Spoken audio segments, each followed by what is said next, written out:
So, hello, good afternoon, or wherever you are, good evening, and welcome to the first webinar of the seminar of the Physics of Life South American Network, PoLSAN, that we started a few months ago at a meeting at ICTP-SAIFR in São Paulo, Brazil.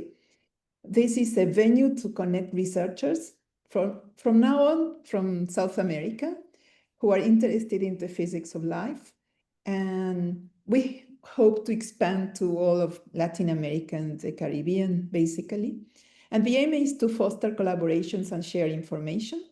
And so there you have a QR code where you can, if you haven't done so yet, you can go to our website and register to the network and subscribe to one of the 3 thematic subnetworks. And you can join by subscribing to the mailing lists that are associated with each of these subnetworks. And today we are very happy to start with the first seminar. Then we expect to have other seminars and other activities related to the network. And of course, if more people are interested in trying to join and contribute with things, we will be able to do much more things, actually. So we are very happy to start with a seminar by Bialek from Princeton University, who is going to give a talk on scale invariance in the physics of life. Bill is very well known in the area of the physics of life, of biological physics. He studied at the University of California in Berkeley, where he obtained his PhD in biophysics. And now he's the John Archibald Wheeler Batley Professor in Physics at Princeton University. And he also serves as visiting professor at NYU. And he received many honors and awards. In particular, he's a member of the National Academies of Science in the US. And he's a pioneer in the area of biological physics. And part of his work has shown how to connect concepts and ideas that come from statistical physics to quantitate biological experiments in great detail. And part of his research seeks to determine whether the same types of principles, general principles that are found to describe physical phenomena, can be applied to processes that occur in living systems, embracing the full complexity and the beauty of those processes. So now I leave you all with Bill and his talk on scale invariance in the physics of life. Thank you. Thank you, Selena. It's a pleasure to be here, although I've always found that to be a strange phrase when doing things on Zoom, but I hope the spirit is right. Let me just plunge in. Do I want to continue to share? Yes, I want to continue to share. Good. So I'm going to talk about scale invariance, and I want to start with something that's very old, although the reference here is only 20 years old, but the subject goes back much further. So we're used to the idea of scale invariance in physics, that somehow the behavior of a system is the same or in some way rescaled when you change the size of the system, when you look at the system at a different resolution, and so on.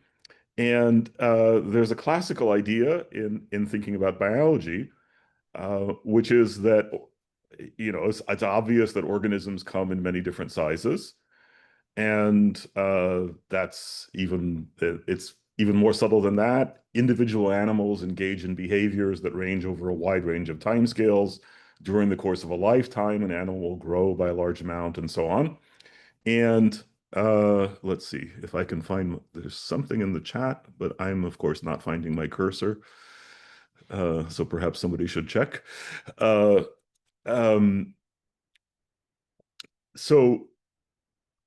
one of the questions is whether is every organism different in every way, or can you think about some things that happen in organisms of different sizes, for example, just being rescaled versions of each other. So here's an example from a collection made 20 years ago or so where you look at the metabolic rate of an organism. So how much energy are you burning just standing around or sitting still? And how does that depend on your size? And it's an old idea that there's a power law relationship between these. The relationship is roughly 3/4 power. Um, and this isn't the only such thing. There are examples like how big is your brain versus how big is your body. Uh, for trees, instead of asking about basal metabolic rate, you might ask about the volume of fluid that's flowing up the tree. And you can keep going in this vein. Some are very specific. Some have this very general feel like your overall metabolism. Um, and many people have taken these things very seriously and tried to develop theories for them. As you'll note, the title of the paper that I cite here refers to quarter power scaling. So I think they really want that 0.737 to be a 0.75. And there's something significant about that. There are, of course, more obvious things about surface to volume and so on. There are ideas about the kind of fractal dimension of the circulatory systems that bring nutrients throughout the body. And if you scale that up, you get non-trivial exponents and so on. Even as you look at these data, which are relatively good for this sort of thing, let me emphasize that it is looking at 5 orders of magnitude in body mass. So roughly speaking, mice to elephants. These are all mammals. So it's impressive that you can put that much on one graph, but you might have worries. Sometimes these are described as scaling laws, and that suggests that you should take them very seriously as precise statements. But there's some scatter there. If you look closely, you might convince yourself that it's not the same slope across the whole range. Statisticians worry about what you're doing when you fit. It's not completely clear whether you should take these seriously as precise scaling relations or whether they're just convenient rules of thumb. That if I ask you about an elephant and a mouse, and I ask you, roughly speaking, what do you expect for the difference in metabolic rates, you'll get it right by using this scaling law, even though that might not be an exact theory of metabolism. Now, as physicists, we know that we're familiar with scaling ideas. And one of the things about scaling in physics is that the closer you look, the better it gets. So this is one of the famous examples, which is the scaling behavior near the liquid gas critical point. So on the left, you see a very old measurement of the density of the liquid and the gas as a function of temperature throughout the coexistence region. And then you notice that in 1945, they kind of ran out of data as you get toward the top of the graph. And as I think most of you know, that would eventually be filled in. So you look at temperatures which are within within 10% and eventually within nearly a part in 10 to the sixth of the critical temperature. And now you see that the density difference between the liquid and the gas scales as a power of the temperature difference. So it's a straight line on a log-log plot. And this is really very precise, and it gets better and better the closer and closer in you look. So when you come from a physics background, when someone tells you about scaling, you don't immediately think of something as being a rough guide. You think of it as being really a precise relationship. And it's not clear where these biological things stand. As a reminder, the reason that we care about this is because historically, precise scaling in the physical examples proved to be a path to very deep theoretical ideas. And this is a storied part of our physics curriculum now, right? Now, of course, this whole story may be unique to that period in the 60s and 70s, and we may never get this lucky again. But it is worth remembering that in the background of these beautiful theoretical developments were incredibly precise observations on scaling. And so part of the reason why this had so much power was that scaling wasn't just rough, it was precise. And maybe rather than starting by thinking about grand theoretical ideas, we should start by asking whether we can see that kind of precise scaling in living systems. So that's what I'm going to do today. And there's a few places we're going to look. Perhaps the simplest example of scaling is if I just take even in the same species, or even the same animals with the same parents, when they lay eggs of slightly different sizes. And so it's natural to ask whether the whole body plan scales up and down with those changes in size. And so we'll ask that in the context of the fly embryo. Now, you kind of know that it's true qualitatively because we mostly have the same number of fingers, right? So we all have hands of different sizes, but somehow it's always 5 fingers. And so that tells you there's something about the body plan that's qualitatively invariant to size, but it's not clear whether it's a quantitative statement. So that's what we're going to try and see. Then we're going to ask about the dynamics of neural populations. And finally, we're going to ask about patterns of animal behavior. There's a wonderful example that I'm not going to talk about, which is the scaling behavior you see in flocks of birds or swarms of insects. And actually, I'm not going to talk about that one, well, selfishly, because I haven't worked on it recently, but also because actually there, I think the theoretical situation is relatively advanced. And I'd like to focus on things where the data provide more of a mystery. And so the discussion is going to be phenomenological. It's not that we don't have theoretical ideas about these things.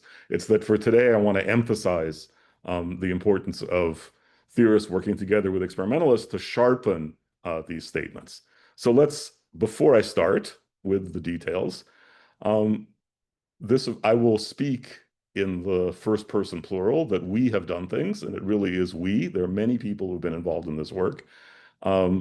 I've separated the two groups of collaborators, not by seniority, but by experiment and theory. So the community of experimentalists that we've worked with is on the left, and the community of students and people who started as students and postdocs, many of whom are now colleagues who on the theoretical side are to the right.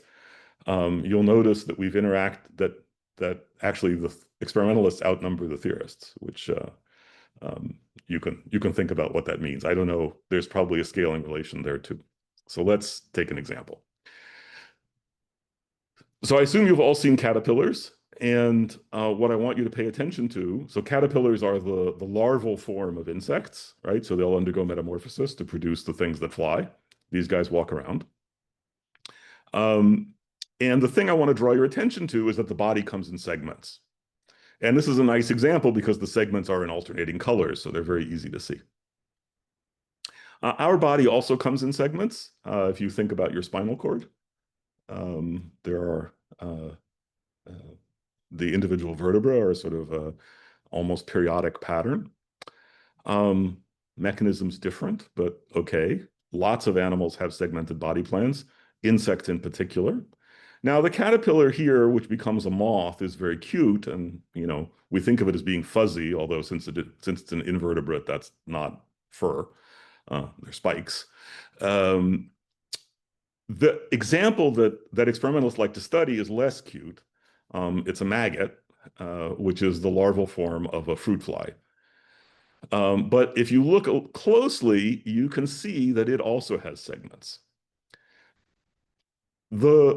When the mother fruit fly lays an egg, 24 hours later, this little creature hatches out of the egg and can walk away and be fully functional, which is extraordinarily fast.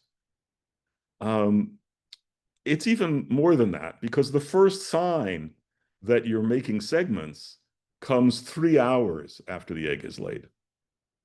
So what you see here is a fruit fly that's been genetically engineered so that the cells all glow under in a light microscope. And the experimentalists have taken an optical section through the middle of the embryo. It's 0.5 millimeter long. And what you see is the moment 3 hours after the egg has been laid, where the first invaginations to make segments are forming. And so the things to the left of that fold that's coming in from the edges are going to become the cells that are going to become the head, and then there's the rest of the body. The reason it looks the way it does is that at this point in in its development, the embryo is essentially a shell of cells. There are a few things scattered inside, but most of the body is going to be built out of this shell, right? And at this is the 14th cycle, so there are roughly 2 to the 14th cells, and they're arranged in this shell. You're taking a slice through it, it's live, and you're seeing this first fold. So it's natural to ask so the scaling question you might ask is the position of the fold proportional to the length of the embryo? That is to say, does the fold happen 150 microns from one end, or does it happen 30% of the way from one end? And there was a lot of indication in the literature that it was 30% and not 150 microns. But again, it wasn't very precise. But you might ask yourself, before launching into that, how does the embryo know to draw a line there and put the fold there? The answer is that just before all this happens, if you know which molecules to look at and you measure their concentrations, you see patterns of stripes which are interdigitating. And if you think that the stripes are going to become the segments of the body, that's not so bad. It's not exactly right, but it's very close.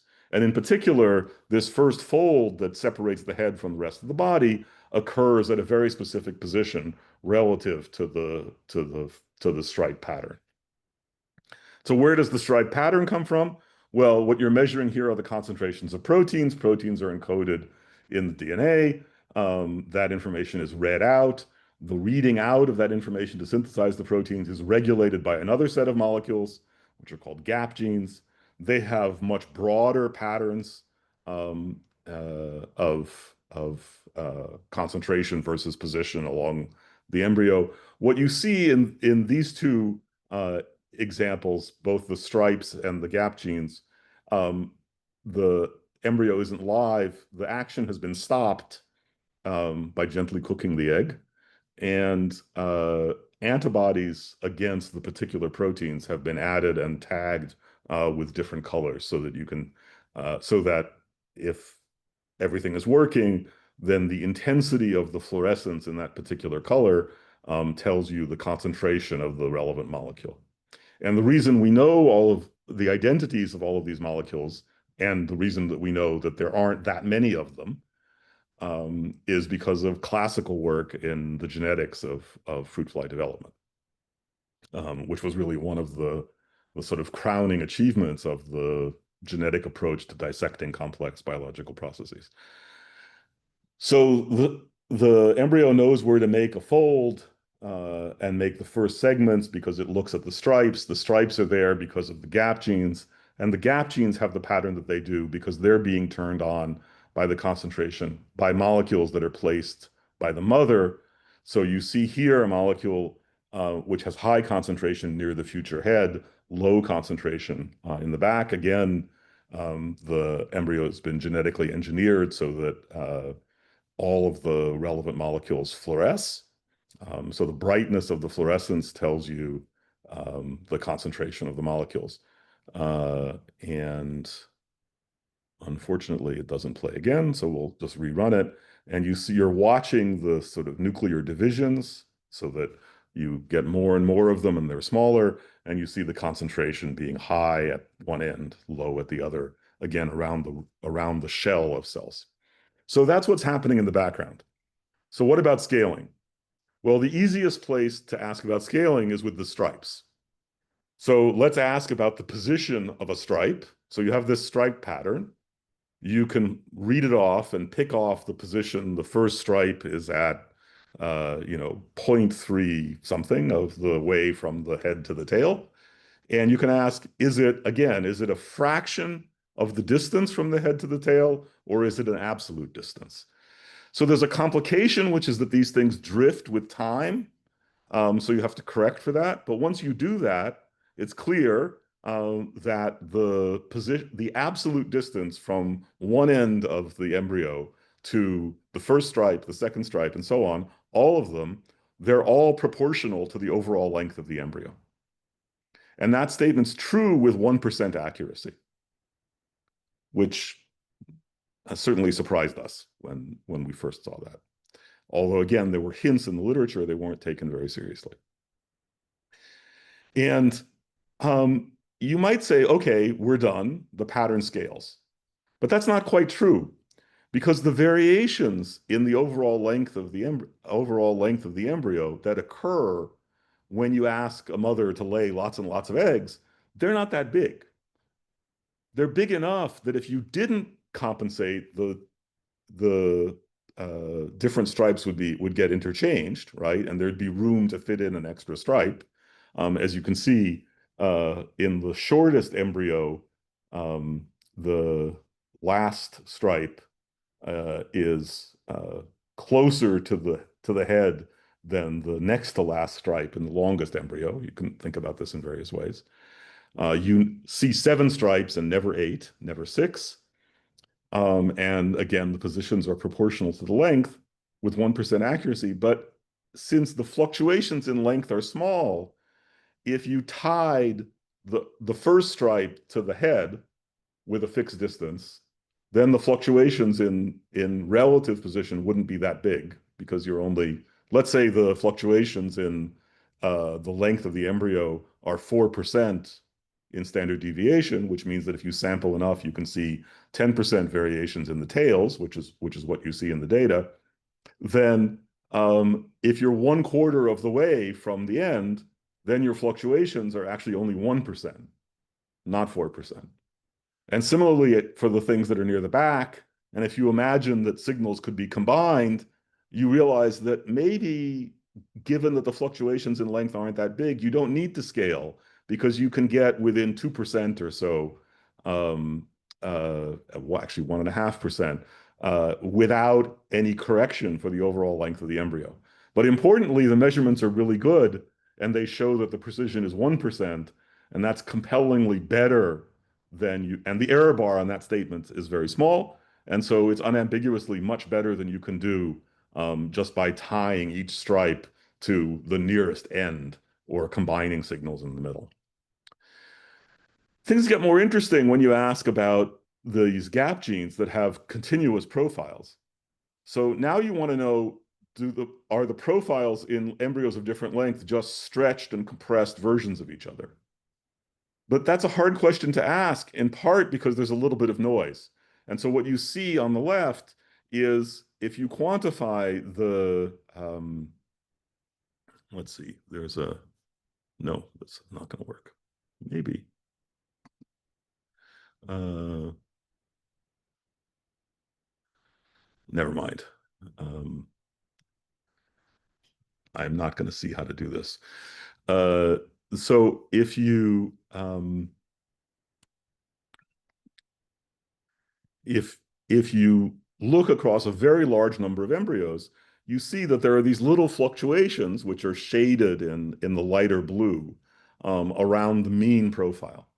And so when you ask about whether something is a stretched or compressed version in embryos of different length, you don't want to know whether that's true completely. You want to sort of know whether that's true within the natural error bars that the system provides. Again, this is noise in the system, not noise in our measurements.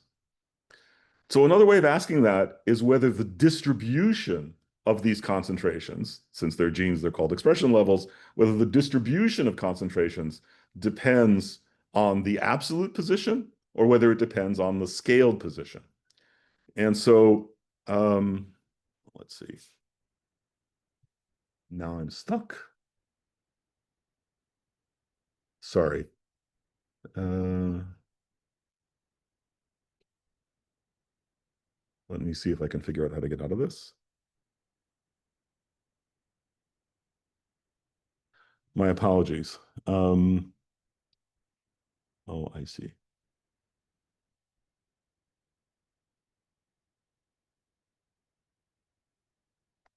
Good. Maybe that does it. Good. Okay. So one way of asking the question then is to ask, not does the pattern look like it's stretched and compressed, but to ask, if I ask about the probability distribution of this concentration, Does it depend on where I am in relative coordinates or in absolute coordinates? So what we've shown here is if you look at it in relative coordinates, you see some slice, and this is in the middle, so the concentration on average is about half of its maximum value, and it's got a width. And you can look at something which is, whatever this is, 0.43 of the way of the length of the embryo in relative coordinates, and then ask whether the distribution changes when you look across embryos that are of different sizes. And of course, in order to answer this question, you realize we're asking questions about the distribution of things, so you need lots of samples. And if you want to separate based on embryos of different lengths, then you need lots and lots of embryos. So this was really a tour de force of our experimental collaborators. And so what you see here is that when you divide the embryos into groups from things that are close to 425 microns long to things that are close to 475 microns long, then the probability distribution at the same scaled coordinate looks essentially the same. So that says that there isn't any information left about the absolute length of the embryo. It's only about the scaled position. And another way of saying this is to sort of do the relevant integrals over the probability distributions and actually ask about information in bits. And the information that these concentrations provide, you can think of it as providing information both about the absolute position and the scaled position. And what you want to do is to separate that into the part that's information about the scaled position and then whatever's left over. And you can estimate that from the data, but you have to be very careful because if you have a finite number of embryos that you use in making the estimate, you'll always see some spurious correlation, which turns into a systematic error in estimating the information. But we know how to correct for that, which is to look at what happens when you change the total number of embryos. And you'll notice that that total number, one over the number is something like 0.003. So that's telling you that there are several hundred embryos that go into doing this analysis. And what you see is that that extra information beyond the scaled information, the information about scaled coordinates, basically vanishes in the limit that the number of embryos goes to infinity. So it's entirely spurious. And when the dust settles, the statement that all of the information is information about scaled coordinates and not absolute coordinates is the statement that you can make with 1% accuracy, which is really quite extraordinary. It says that scaling really is precise, at least over the range of lengths that's accessed by the natural variation. So let me do a completely different example, and scaling is going to mean something a little bit different here. So what we talked about there was, can you scale a spatial pattern to the size of the box that's provided by the embryo? Here, what we're going to ask is more in a sense that's like what we do when we do scaling in statistical mechanics. We're going to ask whether the dynamics of a network of neurons looks the same when we look at it on different scales. So we look either with a resolution that sees every single neuron, or we start to coarse grain and see only groups of neurons. And so this is an example of an experiment where a mouse has been genetically engineered to express a protein in its nerve cells in the brain. And the fluorescence of that protein is responding to the concentration of calcium in the cell, which is a corollary of electrical activity. And what you see on the right is that there's this beautifully high signal-to-noise ratio experiment where when the cell is silent, you see a baseline with little tiny fluctuations, and then occasionally you see a little burst of activity. And if you want to, you can turn that burst of activity into a binary on and off, or you can keep the amplitude that you see in the fluorescence signal as raw data.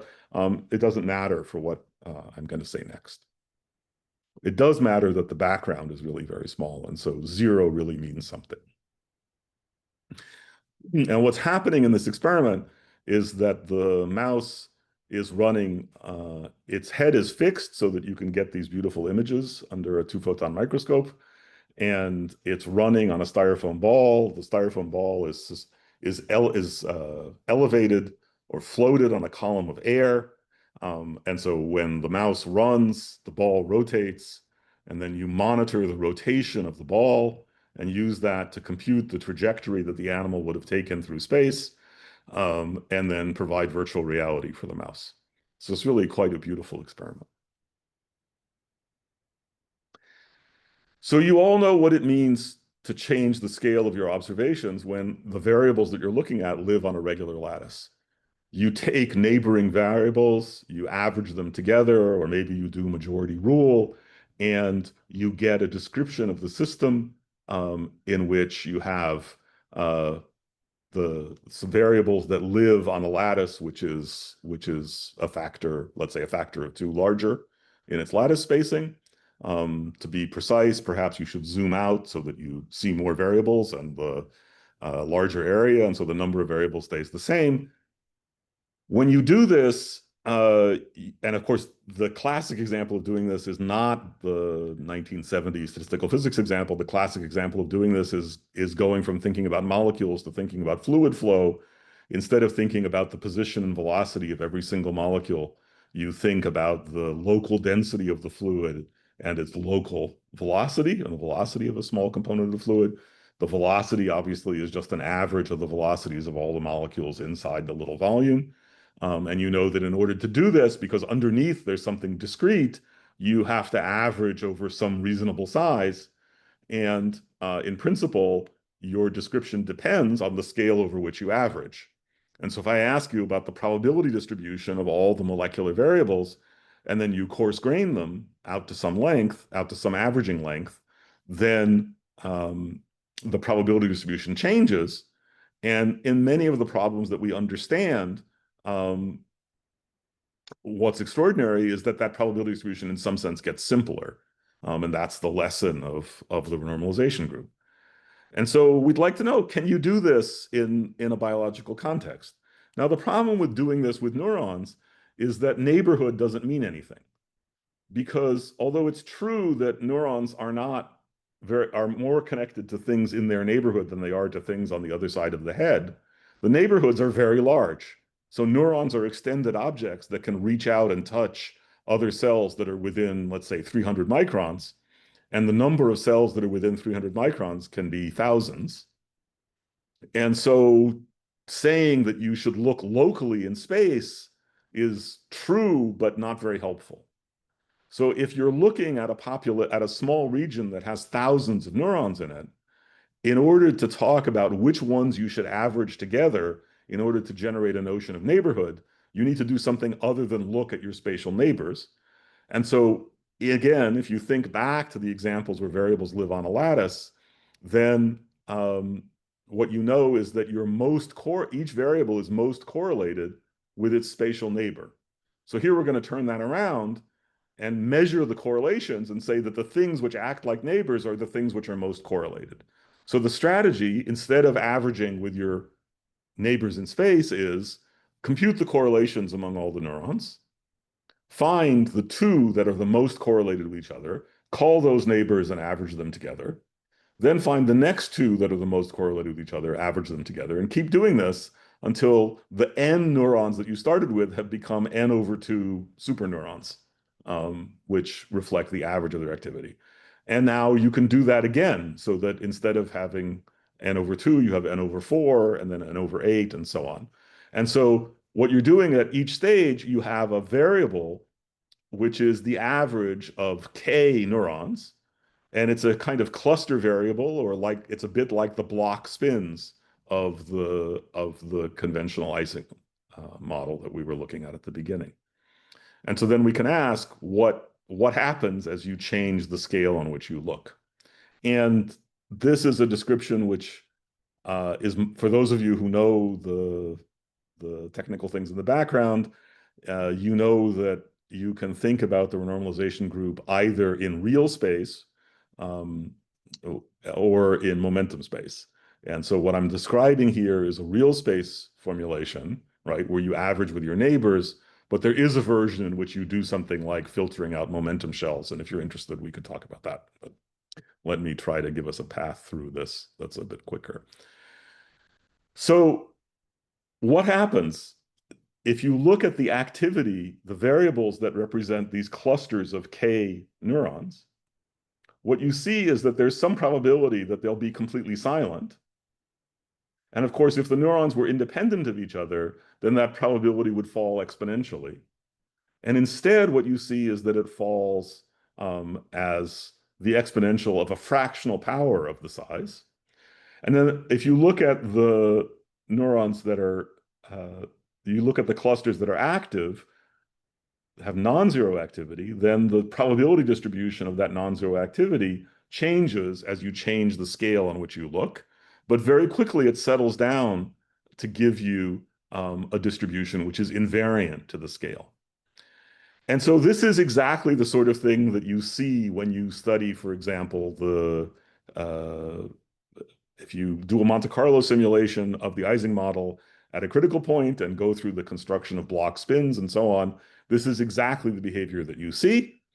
And I will draw your attention to the fact that we're seeing it across nearly 3 decades in cluster size, which is the most we can do given the data sets that were available when we did this analysis a few years ago. The scaling is very precise.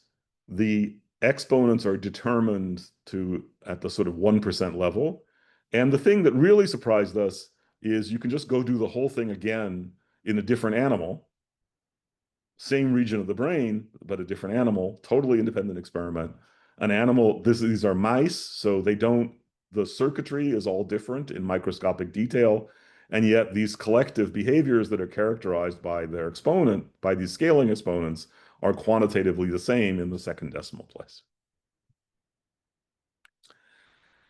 After we did this, another group decided to sort of survey a wide range of data and largely confirmed the results.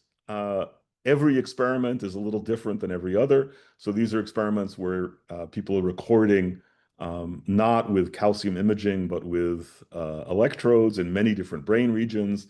The density of sampling is different. The different regions are doing different things. And yet, roughly speaking, you see the same behavior in each case.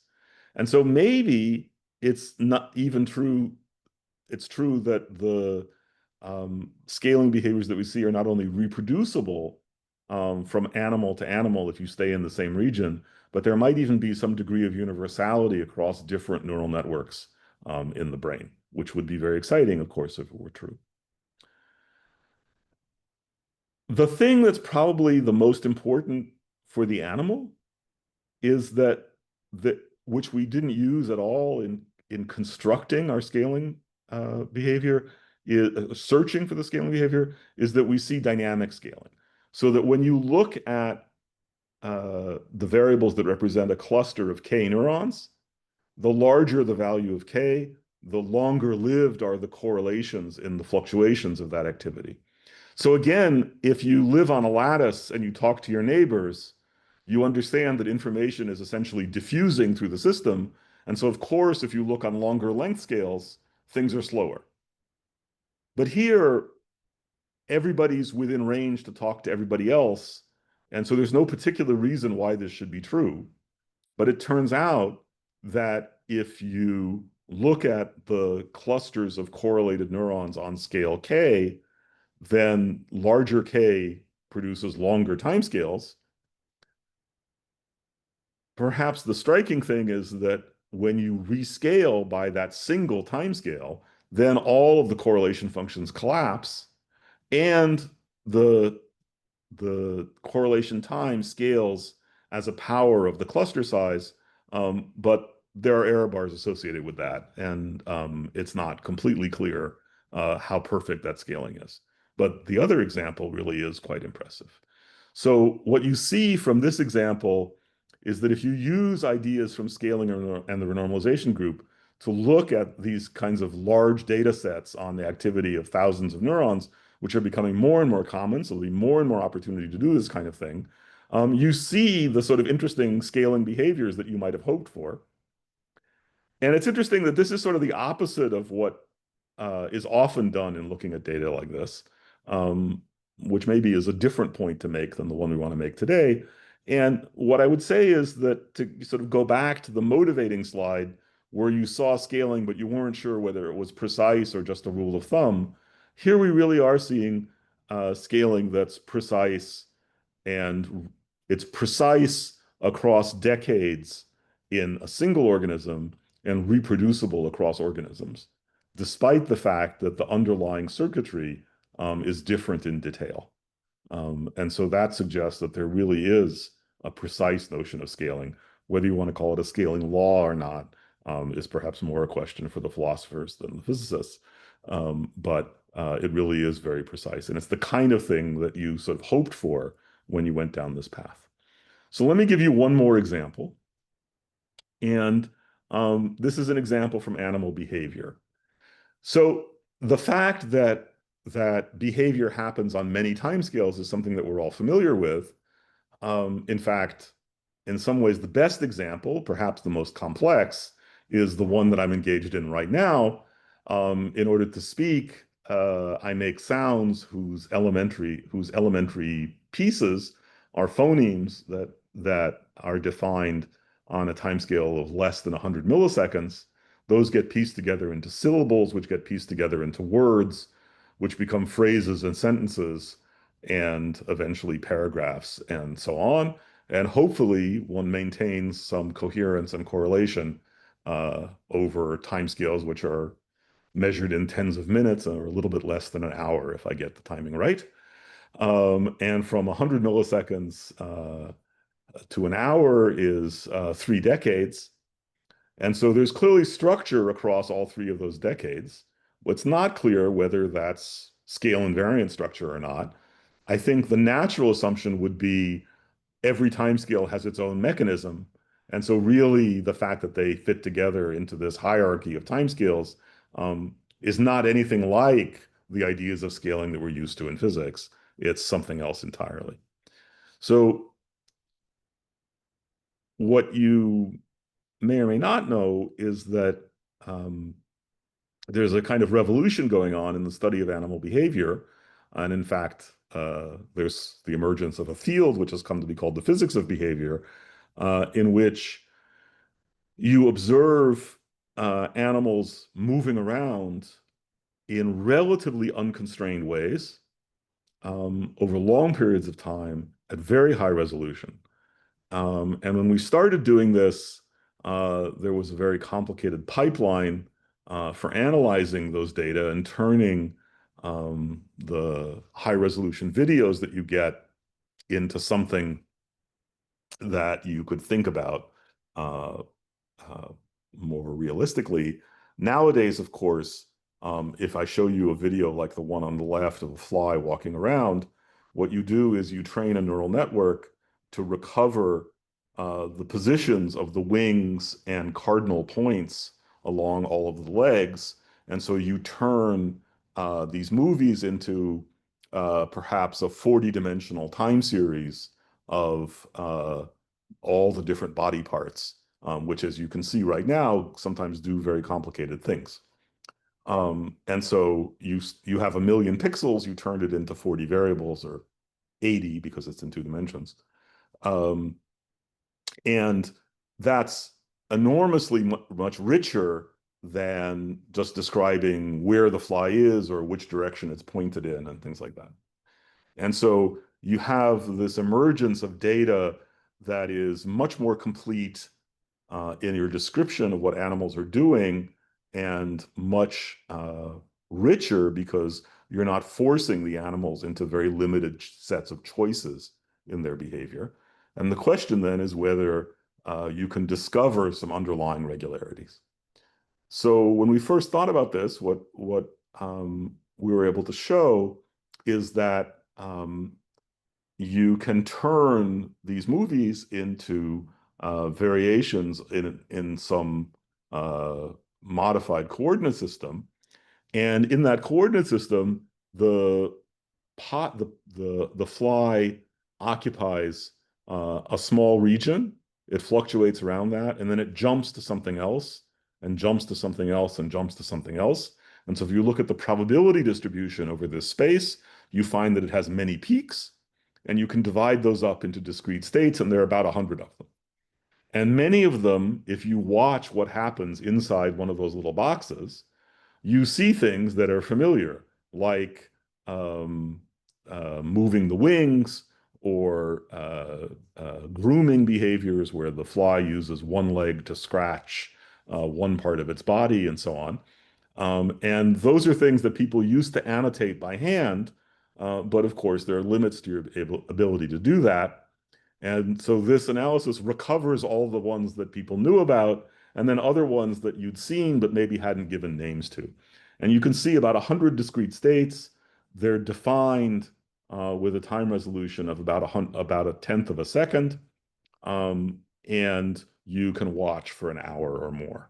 And actually now there are efforts to go to much longer timescale observations at the same resolution. So what do you see? Well, if there's 100 different states, then at each moment in time, you can say, well, I can define a variable which is 1 if the fly is in state alpha and 0 otherwise. So it's a kind of Potts variable for those of you who know about those things. So you think to yourself, well, how do you characterize the behavior? And the answer is you compute correlation functions. So maybe also, if you're a flyologist, then you care about state number 37 because it's something special that you're interested in. But as a physicist, you might say, I care about correlations, but I don't care about exactly what the fly is doing. So let me sum over all the states. And since our experimentalist friends have gone to the trouble of measuring from lots of flies, let's average over all the individuals because I'm not so interested in what each individual does. And if you think about it, this correlation is actually has a much simpler meaning. It's the probability that the fly will return at time t prime to the same state that it was in at time t. And you don't care about what the state was, you just care that it returned to the same state. It might never have left, but you find it again in the same state. The problem is that, as you all know, in order to compute correlations, you should subtract the mean. But how do you get the mean? Well, if you record for an hour and the correlation time is 10 seconds or so, then if you subtract the mean over the hour, then there are 0 fluctuations on the 1 hour timescale. And so you artificially produce a depression of correlations at intermediate timescales and even anti-correlations at longer times in order to get the 0 variance on the 1 hour timescale. On the other hand, if you say, oh, no, I don't want to do that. What I want to do is to average over all the individuals. Well, if 1% of the variance that you see is variance between individuals as opposed to variations of the behavior in a single individual, then you distort the correlation function in the other direction. And so the result is that in measuring correlations, it's actually very hard. I mean, somehow this isn't a problem in our usual physics experiments because we have very large blocks of material that we observe for timescales, which are very long. So you would never worry about this in measuring the spin-spin correlation function in a magnet or the density-density correlation function in a liquid. And that's because our observations are on scales which are so many orders of magnitude longer than the relevant timescales. But with animal behavior, that's not true. And it's even less true if it turns out that the behavior has power law correlations as opposed to exponentially decaying correlations. So this problem of what it is that you're supposed to how do you get rid of the mean when you measure correlations in the context of behavior turns out to be surprisingly challenging. And so we had an approach where we said, okay, let's go directly at the problem. Instead of worrying about subtracting a mean, let's just look at the variance across individuals when we estimate probabilities in windows of different size. And so what this is going to do is to give us an integral of the correlations that we saw before. And it's a little bit like asking, instead of about the correlations of the fluctuations in the velocity of a particle, let's talk about its mean square displacement over some finite amount of time. And you're all familiar with in diffusion, right? If the correlations are arbitrarily short, then at long times, the mean square displacement grows linearly in time, or alternatively, the mean square velocity over time falls linearly in time. And if there are correlations, you can see anomalous diffusion, so correlations in the velocity become deviations of the mean square displacement from the simple linear behavior. And so you see the same thing here. If the underlying correlation function is short-ranged, and you can look at times which are very long compared to that, then if you compute this variance across individuals, you'll see something which falls linearly in time, or inverse in the time. And if you wait long enough, it'll plateau, and the plateau will just be the variance among the individuals. So you can separate out the correlations in time within individuals from the variance across individuals without ever having to compute the mean and subtract it, which is error prone and has all the problems that we talked about before.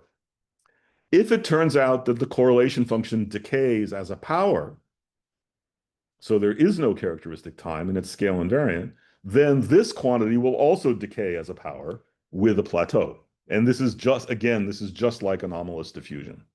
So let's see what happens when you look at data. So you have 59 flies. I don't know what happened to the 60th one. You record for an hour. You're recording at 100 hertz. So this is analyzing 20 million video frames. This is already data that was collected a decade ago, so one can do much better now. And if you now compute these integrated correlations, if you look on a linear scale, it might seem, which is all the way to the left, it might seem like what you're looking at is a rather quick decay to a plateau. And since the plateau measures the variation among individuals, you could say, okay, it's biology. Every individual is different. A large fraction of the variance that I see is from the differences between individuals, and the correlations decay on a short time scale. Then you say, well, sure, but just to be safe, why don't I push out to minutes instead of seconds and look on a log scale? And you see sort of the same thing. Something's decaying rapidly, and then it's plateauing. It's not quite a plateau. It's still decaying. And then finally you say, okay, in order to access the full range of my data, I should look on a log-log scale. And now you see something that looks exactly like what we predict for the power law decay. And in fact, and furthermore, the fluctuations in that are across individuals, the plateau that you seem to be going toward is tiny. So in fact, the variability across individuals is relatively small, and it only looks big because the individual trajectories have long time correlations in them.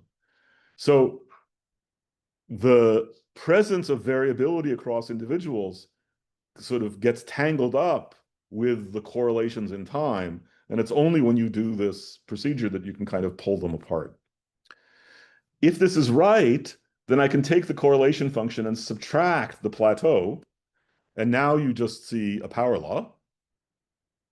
The power law extends over 3 decades, again, roughly a second to roughly an hour, which is about as much as you can do given the data. The shorter times, there's reasons why you're not going to see something clean. And the scaling is precise enough that you can determine an exponent to better than 1%, well, to roughly 1% accuracy, 2% accuracy. And again, the scaling is over 3 dimensions. Now, let's be clear. If there's lots of underlying processes that occur on different timescales, then when you average them all together, you can see a power law, and that's not hard. And so, in fact, that's sort of always how it works, right? If you have a system with many degrees of freedom, if you think about decomposing it into its elementary excitations or its normal modes, each of them decays on a different timescale. Your observations probe something that sums over all of these, and that's why you see power law decays. So this isn't an explanation of what you see, but it is a kind of rewriting of what you see in a form that might look less surprising.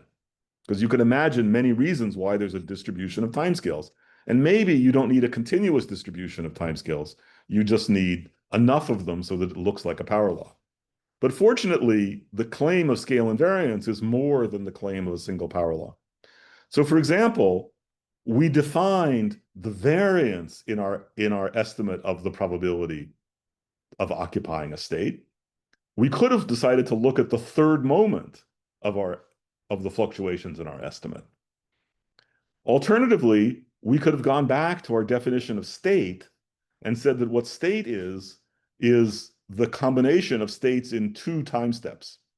So instead of having 100 states, we would have 10,000 states, of which only about 1,500 of them are actually visited in the experiment.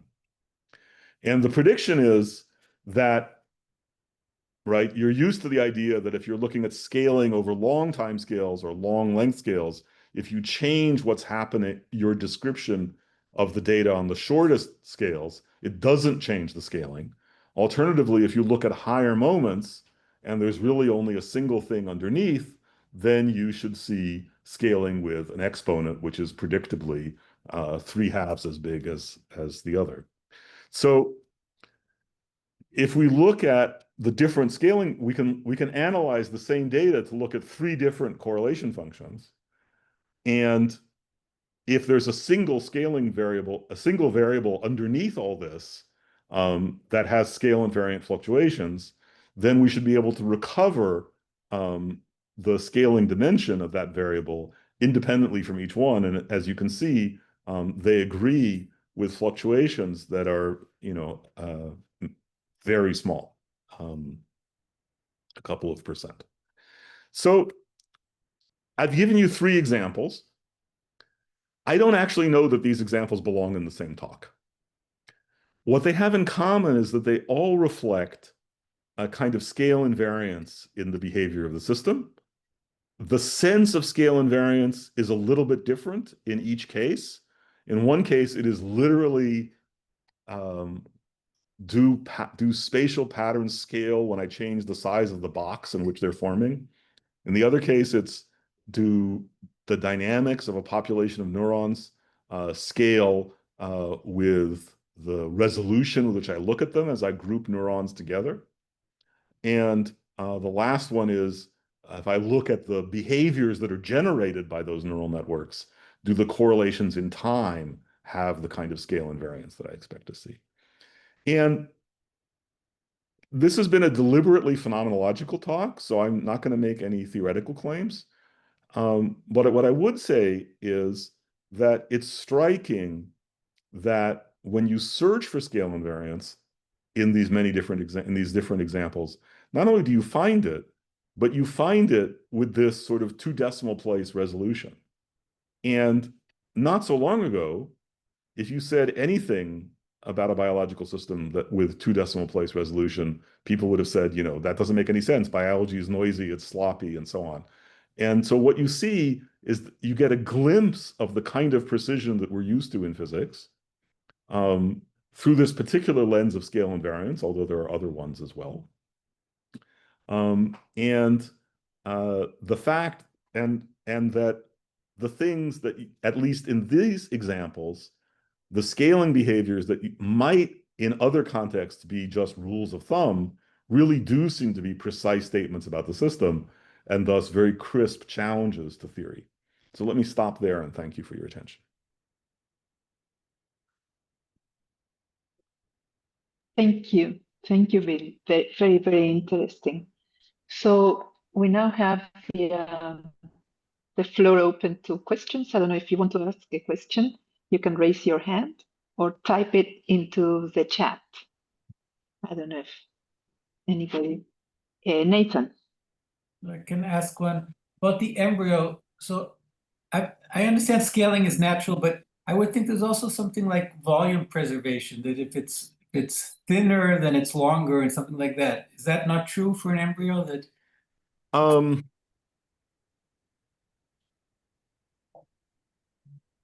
So I'm embarrassed to say that I don't know how much the aspect ratio fluctuates as the length fluctuates. Let me back up a moment. What was done in these experiments was to look at the sort of natural variations in the eggs laid in a purebred laboratory stock. So there's very little genetic variation. Of course, if you look out in the wild, even if you look at the same species of fruit fly, there's much more genetic variation, and you see much more variations in the size of the embryo and in the size of the fly.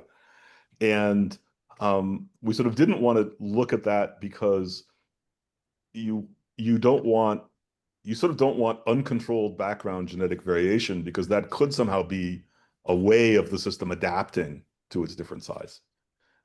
So as much as possible, we think that we're studying what's happening in this little tiny network that has only, a handful of different molecular species interacting. The question you're asking about volume is an interesting one, and I should know the answer, and I don't. I don't know. I would say qualitatively, the system seems to maintain its aspect ratio in eggs of different sizes. So that would say that the volume is scaling with the cube of the length, naively. Thanks. Sure. Some other question? I don't see. Can I ask a question? Yes, Antonio. Yeah. Please.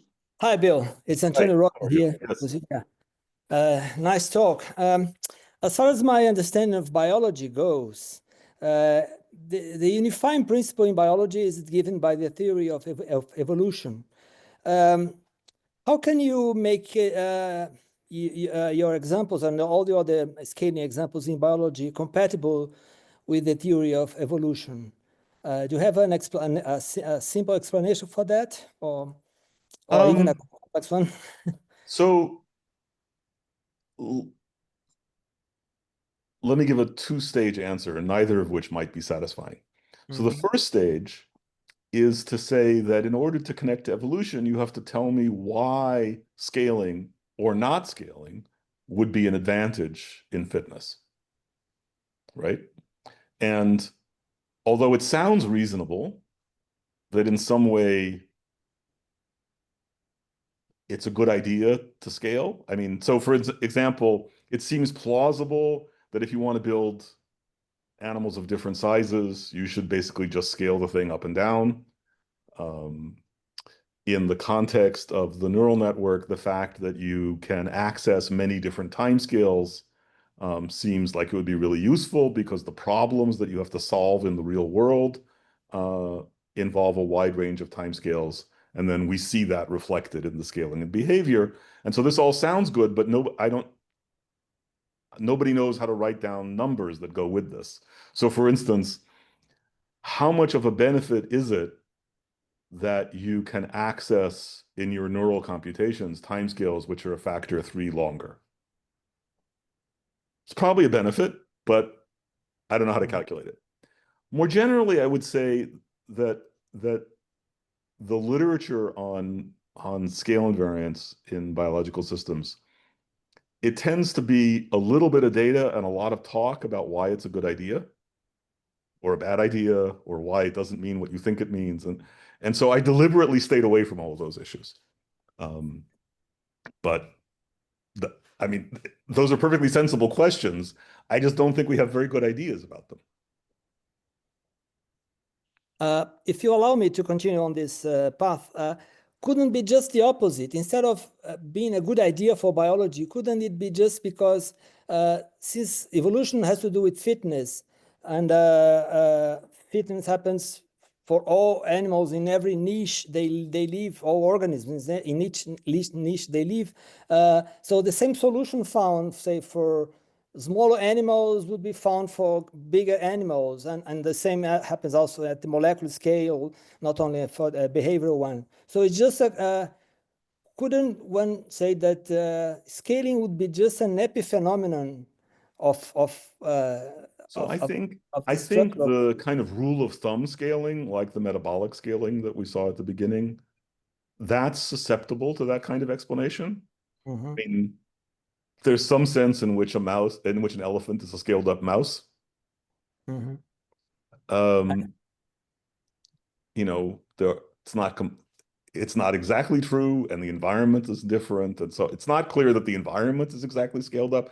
So I think you might predict kind of rough scaling, but I don't see, if you tie these things to the details of your environment, right, then those details would have to be perfectly scaled up versions in order to get precise scaling. And so that's why I think the precision of scaling is interesting, because that suggests that there's something going on that's worth thinking about.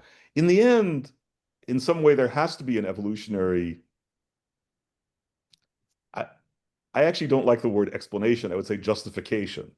So if it's not good for, if it's either it's good for the organism, in which case we should be able to explain why, or it doesn't cost very much, in which case we should be able to explain why.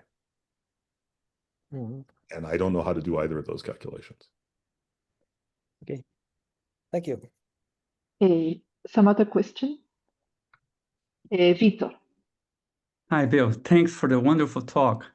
I want to ask a rather more like philosophical, eventually question, because all the examples you have shown us is like a nanoscopic, mesoscopic type of scale that we are talking about. The thing is, do you think that there is a limit when we go to more like molecular? Of course, you gave examples from solid state physics that has to do with like a atomistic aspects of the system that we are talking about. So we can have like effective potentials or something like that. What will be your opinion when we talk about more like biological molecules or things like that? Could you comment on that? So in the example in the embryo, you're not far away from that, because we're looking at spatial patterns in the concentration of essentially transcription factors that are turning each other on and off.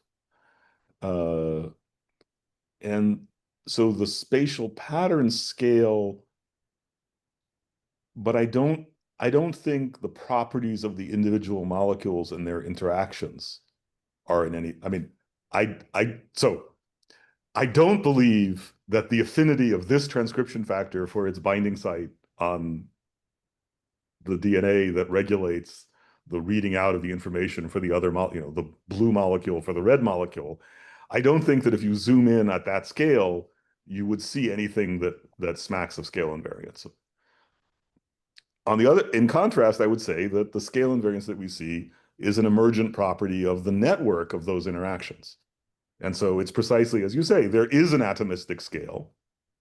It's, these molecules are complex, so there's maybe a little more flexibility than we're used to in condensed matter physics, but not that much, right? So what happens, this binding energy is 6 kT, and there's kind of not much you can do about that, right? I can change the size of the box and it stays 6 kT. But the effect of those interactions can be patterns which are themselves scale invariant and therefore get determined by the size of the box that they're in. So yeah, I agree with you. If you go down to a short enough length scale, the scale invariance has to stop. This is statistical physics, not high energy physics, right? Thanks. Some other question? Marcus. Yes, thank you, Bill. Is it correct to say that if you want to look for scaling invariance in biology, you always have to look at the probability distribution of a variable, not at the variable itself? Because in the classic case of metabolic rate against body size, that's just a scatter plot. But if you could ask... Yeah, it is, it's funny, despite the fact that I spend a lot of time worrying about precisely that, the problem of estimating these distributions for real data, as you know, the fact that that's the thing that kind of makes all these examples work, right? So in thinking about scaling in the embryo, in order to really get to the answer, you have to think about the distribution of concentrations. You can't just think about the mean. Yeah, exactly. And in order, that's why the metabolic rate gets it wrong, that fuzzy behavior. okay, that's a stronger statement. But yeah, and of course, the example from the neurons is explicitly built around our understanding from statistical mechanics, and therefore you're talking about a probability distribution from the get-go. And then the behavioral example, yeah, it's a correlation. It's not a mean, right? In fact, the mean is problematic. It's the correlation that carries the information. So you're right that in all the examples that I showed you, it hinges critically on the use of a probabilistic description. And it is also true that most of the work on allometric scaling, I think it's probably fair to say all of the work on allometric scaling is about the relationship between means. And maybe that doesn't work quite, or maybe it can't be made precise. I've always, for example, in an allometric scaling plot, individual species are represented by points. But individual members of a species vary in their mass and in their metabolic rate. And so in some way, you could say that what we did in the case of the fly is we sort of zoomed into one species and asked whether the correlation works. And that works really, really well. And maybe that makes more sense than saying that if I look at two different species of flies, they should be scaled versions of each other. Okay. Okay, thank you. But yeah, it is distributional in all these cases. That's an interesting point. Okay. I don't know if apparently there are no more questions. And let me ask you something. Are biologists interested in this? What kind of questions they think could be answered by this type of description approach? Or I think it varies. The developmental biologists know about the problem of scaling. Interestingly, and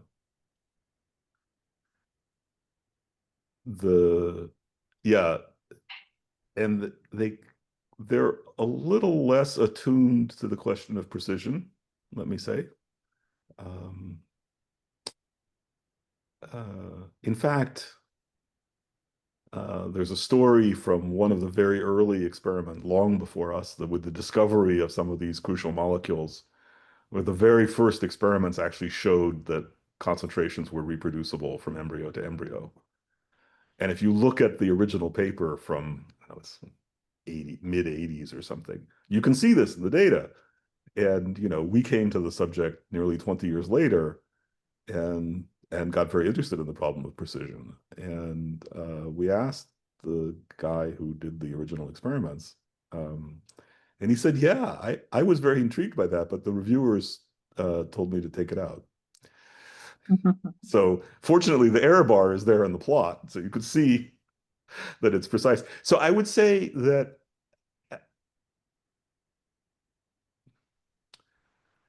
it's often said that what's happened in this century is that biology has become a more quantitative enterprise. And that's, of course, true. I think what's still true, and I don't think I'm being unfair, is that the biology community wants the summary at the end to be qualitative. And as you know from many physics examples, it takes a long time to ask, what is the qualitative thing that this quantitative observation is pointing at? And so until we can tell them, because we see this quantitative scaling behavior in the embryo, this must be true, maybe they think it's okay. I don't know, maybe I've gotten old enough that they don't tell me to my face that they don't think it's interesting, but maybe they're not quite sure what to think about it.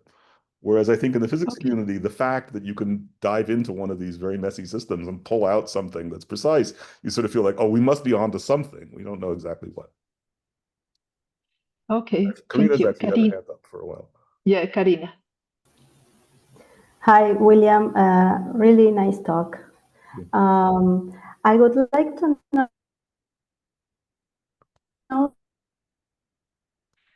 Ah. Sorry, I'm at least not hearing this. Yeah, me neither. If scaling ships, there are some, you get frozen.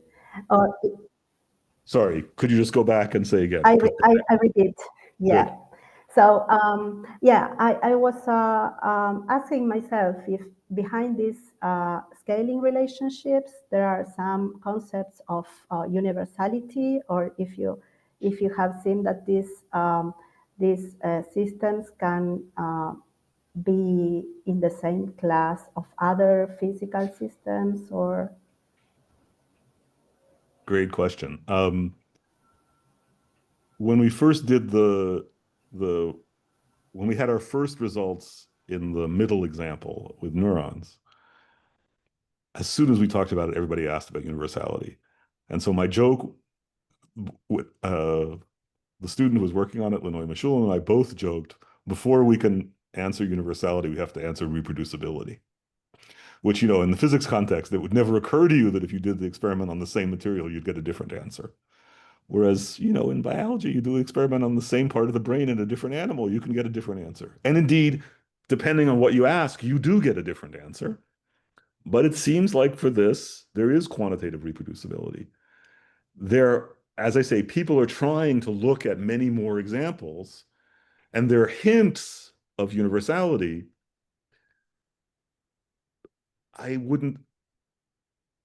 think part of the problem is that, it's easy from a distance to say we recorded from N neurons and we saw this behavior. And then when you dig in, it turns out that recording from N neurons in each system means something a little bit different. They use different recording techniques. They have different sampling density. And so I don't even know whether even if the underlying thing were universal, would you expect to see it across the experiments as they exist today? On the other hand, the fact that now feels like it's an experimentally accessible question rather than just a kind of physicist flight of fancy, that seems like progress. So I completely with you. thank you. Okay. Yes. Do you want to go on? No, that I was also thinking about this thing of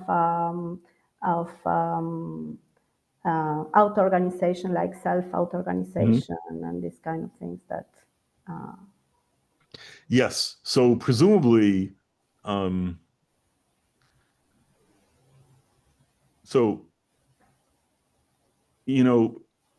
usual argument is you can't have anything depend on fine-tuning of parameters. And many of the examples, the standard examples in physics, of course, scale invariance appears only when you tune the parameters. Sorry, in macroscopic physics. We know about non-equilibrium systems that can self-organize to something like a critical point. It's a classic topic. It's also true, of course, that in biology, the parameters don't have generic settings because they've been selected by evolution and there's adaptation and so on. And so the things which from one point of view are parameters, which might seem to need to be finely tuned, are in fact themselves dynamical variables that evolve on a slower timescale. Whether that's the result of adaptation or learning or evolution, right? I think one of the great lessons of the work that was recognized by the Nobel Prize last year, right, is that, right, the Hopfield network is just a spin glass. And the universe of spin glasses does all sorts of things. But the ones that act as memories are very specific, right? And they represent a class that you can arrive at through a learning algorithm that serves to stabilize an extremely non-generic behavior in the class of models that you were thinking about. And so I think that provides us with a prototype for thinking about this issue of, what's generic and what's finely tuned. Well, it depends on whether you think those were fixed parameters or not, and on what mechanisms there are to adjust them. Okay. Thank you. Great. Thank you. Thank you. I think oh no, Karina is already there. So I think maybe we should be closing a little bit. And we thank you, Bill. It was a very interesting talk. And of course, we want to continue with other talks. We have to organize that. And again, I repeat the invitation to join the network and be part of the discussion on who we can invite to give talks and what other initiatives we can pursue. So thank you all. I don't know if anybody, it was a beautiful talk. Great, thank you. All right. Okay. Everybody. Bye-bye. Kavina, shall we talk about dates and all those things are going to be open to everybody, or what's the idea about planning next talks and or organizing? We're going to have a separate meeting to do that. So now that we have Gabo and Antonio and Hernan just left, is that right? Yeah, we have everybody around. We have most of the people. We can start discussing how to go on. Yes, of course. And anyone can join us on discussing, giving ideas on how to organize, what would be the sequence of the seminars, etc., as we somehow have done a little bit a while ago. How does that sound? Do you have like 20 minutes or so, or just to go over to decide how it goes, how it will go now? I don't know who is left. You and Gabo and Antonio. So we have the three networks. Yes. Because what we had discussed at the beginning was that we would have a talk every 2 weeks, and that we would rotate among the sub networks. But the idea was to invite people from the region, basically, to try to see what is being done in South America. And I would say that, Bill a little bit touched neurophysics, but then through the embryo thing is more like the subnetwork of from molecules to cell functioning. And so I guess the next talk should be about the ecology and evolution subnetwork, maybe. I don't know if Gabo has an idea of someone that we could invite. I don't know if we can invite within 2 weeks seems a little short. It's a little short. I have to discuss with Marcus how to set up the. Marcus, I think he left, but it would be. I think it could be the next one. Could be that one. And then let me see if we can arrange something with Marcus. Yeah. And of course, it would be good also if you start, I don't know, organizing other things within the subnetworks, like discussing, I don't know, other ideas or sharing information. Hernan, he's not there, but Hernan just left. Yeah. I have a bunch of names of people who could give talks, and maybe you can start. Maybe you can set it in motion, the first ones, and then